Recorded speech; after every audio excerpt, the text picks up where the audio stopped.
छुट्टे पैसों के लिए मजदूरी करते बच्चे, कभी दहशतगर्दों से तो कभी नक्सलों से शहीद होते देश के लाल। भ्रष्ट होता देश का हर सिस्टम और लगातार गिरता रुपया। ये सुनकर ऐसा लगता है कि देश कभी उठ ही नहीं पाएगा, उबर ही नहीं सकेगा। लेकिन एक बात गौर से सुनो देशवासियों, केवल अंधेरे की बातें करने से ये दूर नहीं होगा। हर एक को दिया जला जहां रोशन करना होगा। शिकायतों का दौर छोड़ अब कुछ कर दिखाना है। अपना पराया छोड़ अब चाय कद खाना है।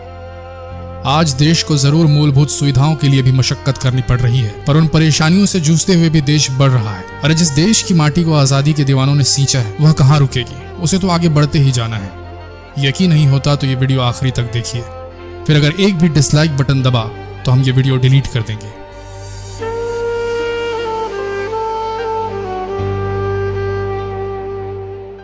असल में कहाँ खड़ा है Bharat? PricewaterhouseCoopers किसी भी देश के विकास को जांचने और परखने वाली ऐसी संस्था है जिसने भविष्यवाणी की है कि इंडिया 2050 तक विश्व की दूसरी सबसे बड़ी इकोनॉमी बनकर उभरेगा। प्राइस वाटर हाउस कूपर्स की प्रेडिक्शंस के मुताबिक भारत की जीडीपी 2050 तक अमेरिका से भी ज्यादा होगी। देश के गांव बड़े शहरों में मिल जाएंगे। लगभग हर घंटे देश के गांव से 1800 से भी अधिक लोग शहरों की तरफ आते हैं। विश्व भर के शिक्षाविदों ने यानी कि स्कॉलर्स ने भविष्यवाणी की है कि अगले 3 दशकों में भारत रूरल नहीं बल्कि अर्बन इंडिया बन जाएगा। जैसा कि आप देख रहे हैं, मुंबई और दिल्ली जैसे शहर अब सिर्फ शहर नहीं रह गए हैं बल्कि मेगालोपोलिस बन चुके हैं, जहां आसपास के सारे गांव और कस्बे मुख्य शहर से जुड़ चुके हैं। उदाहरण के लिए दिल्ली एनसीआर को ही देख लीजिए, जिसे नेशनल कैपिटल रीजन एनसीआर का दर्जा प्राप्त हो चुका है। 2050 तक देश की संपूर्ण खेती हो जाएगी उन्नत। शहरों में आपने ऊंची ऊंची बिल्डिंगें जरूर देखी होंगी। कई मालों की इन बिल्डिंग्स को स्काई स्क्रैपर्स कहा जाता है। भविष्य में इन्हीं स्काई स्क्रैपर्स की तर्ज पे भारत में खेत बनाए जाएंगे और वर्टिकल फार्मिंग की जाएगी। ऐसे उन्नत वर्टिकल फार्म्स में आपको हाई टेक खेती के सारे उपकरण मिलेंगे। आधी रोशनी पौधों को सूर्य से दी जाएगी और आधी कृत्रिम LED सोर्सेस से। यहाँ मिट्टी का नहीं बल्कि हाइड्रोपोनिक्स, जो कि पौधों को बोने का जलीय माध्यम होता है, वह इस्तेमाल में लाया जाएगा, जो न सिर्फ कम भारी माध्यम होता है बल्कि ज्यादा बेहतर उपज भी देने में सक्षम होता है। इसके साथ साथ एरोपोनिक्स यानी हवा और पानी के मिश्रण से भी पौधों को उगाने का काम होगा। वर्टिकल फार्मिंग की बेहतरीन टेक्नोलॉजी की मदद से वातावरण अनुकूल न होने की दशा में भी बेहतरीन फसल ली जा सकेगी। 2050 तक देश के शहर हो जाएंगे व्यवस्थित। बढ़ती आबादी की जरूरतों को पूरा करने के लिए हमारे शहरों की टाउन प्लानिंग हॉरिजॉन्टल या फ्लैट ना होकर वर्टिकल होगी। ऐसी गगनचुंबी स्काई स्क्रैपर्स इमारतें बनाई जाएंगी जो कम खर्चीली होने के साथ साथ इको फ्रेंडली भी होंगी और क्लाइमेट चेंज से बचाव करेंगी। ऐसी vertical sky scrapers zero carbon buildings कहलाएंगी। देश का खुद का नेविगेशनल सिस्टम होगा। आज जो हम GPS ग्लोबल पोजिशनिंग सिस्टम इस्तेमाल करते हैं वह अमेरिका द्वारा विकसित किया गया है। 2050 से पहले देश खुद का navigational system Indian global positioning system develop कर चुका होगा। Future transport of India in 2050।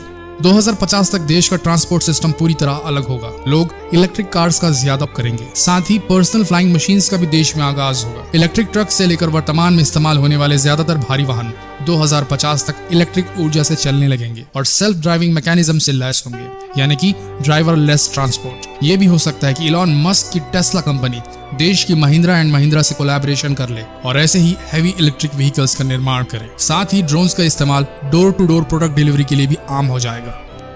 Augmented reality और virtual reality.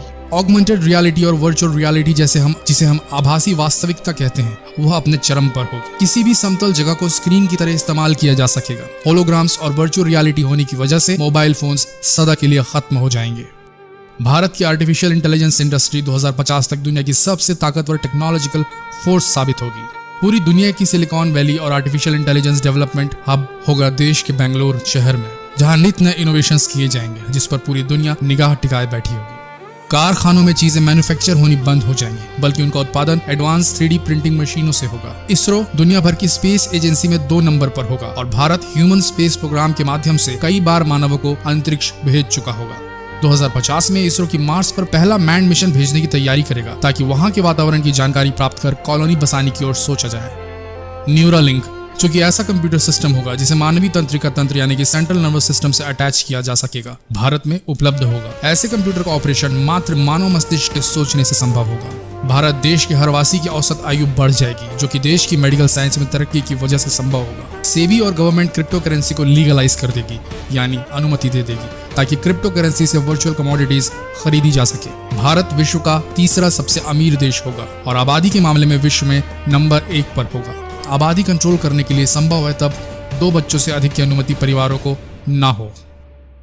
Indian military robotics और आर्टिफिशियल इंटेलिजेंस से लैस होगी। वीडियो गेम प्लेयर्स को इंडियन मिलिट्री में पोस्ट किया जाएगा। देश के वीडियो गेम प्लेयर्स को रिमोट चलित मिलिट्री रोबोट्स को ऑपरेट करने का काम दिया जाएगा और शायद तब देश का कोई लाल युद्ध भूमि पर मारा न जाएगा। दोस्तों, ये वीडियो इसलिए बनाया है कि देश को दुनिया की सबसे बड़ी सुपर पावर बनाने का काम अभी पूरा नहीं हुआ है और हमें हार नहीं माननी है। आजादी के उन सपूतों ने भी नहीं मानी थी और आप भी नहीं माने। अगर इस वीडियो की कहीं एक भी बात सच होते देखना चाहते हैं तो प्लीज इसे शेयर करें। देश की आन